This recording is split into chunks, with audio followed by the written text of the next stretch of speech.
very much. To reset here right now, we're just about an hour away from hearing from President Biden. Marine One is taken off from Andrews Air Force Base. The president arrived back in the country just a couple of minutes ago from Asia. We understand while on Air Force One, he talked to Governor Abbott of Texas, offered any and all federal law enforcement help that he could, although it seems as though at this point, this is so much more about offering comfort to the nation, which we'll hear from the president just in about an hour. The vice president at least foreshadowed some kind of demand by President Biden for, in her words, action, conceivably on gun control, which is calls that we have heard before at times like this. We bring in Colby Hall of Mediaite as we think about sort of how this event has unfolded over the past 5 hours. Colby, why in these initial hours is there such a reluctance to simply talk about that evil exists and there may not be much we can do about it, rather than try and score political points on it? Well, it's a great question. And if I had the answer, I'd be worth a lot more money than I am right now. I want to start by saying, this is a really horrible event. And I feel like politics aside, I think we all feel pretty unmoored, right? I feel like our social fabric is sort of coming apart. And I think that informs a lot of the talking heads you see on cable news who, firsthand, are put on air with barely any facts to their, on their fingertips and are left purely to speculate and fill air. And so what happens? People sort of go back to their, well-worn talking points, which end up coming across, as political. I will say I watched a lot of coverage across the 3 cable news networks, and I was somewhat surprised that I heard less political conversation and more policy conversation, which, maybe I think policy and politics get mixed up, but I think you saw conservative-leaning media talking about the need to arm teachers and secure our schools. And of course, you saw more mainstream left-leaning media talking about access to guns. And those are policy conversations. I don't know how much you can talk about that evil exists. Yeah, no, I think that mental health it's hard. Is a real issue as well. And he did an unthinkable act. And we have to have a transcendent moment. We have to have some sort of come to Jesus moment where we throw it all out on the table. Like we really are failing our children if this is going to happen.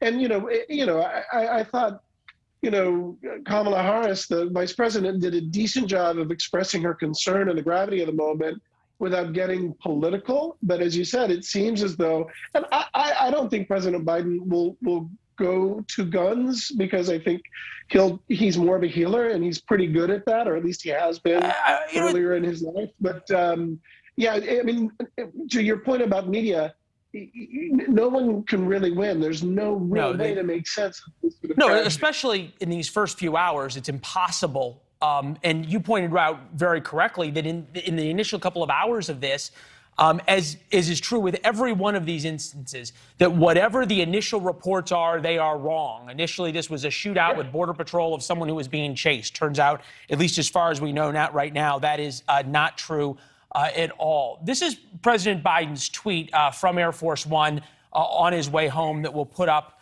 on the screen if we can. President Biden just spoke with Governor Abbott to offer any and all assistance he needs. This is from Kate Benningfield, the White House comms director, in the wake of the horrific shooting in Uvalde. There's the president. I can't think of another tragedy in quite the same way that President Biden has had to deal with, because this isn't like Afghanistan, where you're the commander-in-chief and the comforter-in-chief after the deaths of soldiers. This isn't like Ukraine, where you're rallying Americans. This isn't a financial crisis.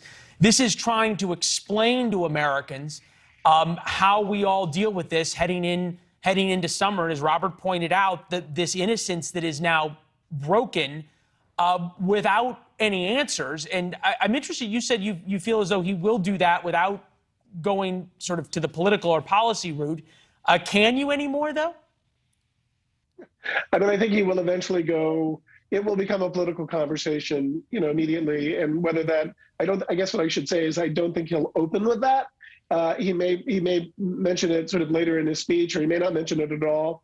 I think this will prove to be a real test for Joe Biden from a sort of a public image perspective, because if you look up at old YouTube clips of Vice President Biden, grieving with parents who've lost their kids in war, it's really what he is best at. He's a deeply religious man, and he has lost loved ones, and he could, at a younger age, he was really able to connect and be truly empathetic in a way that you could not be moved.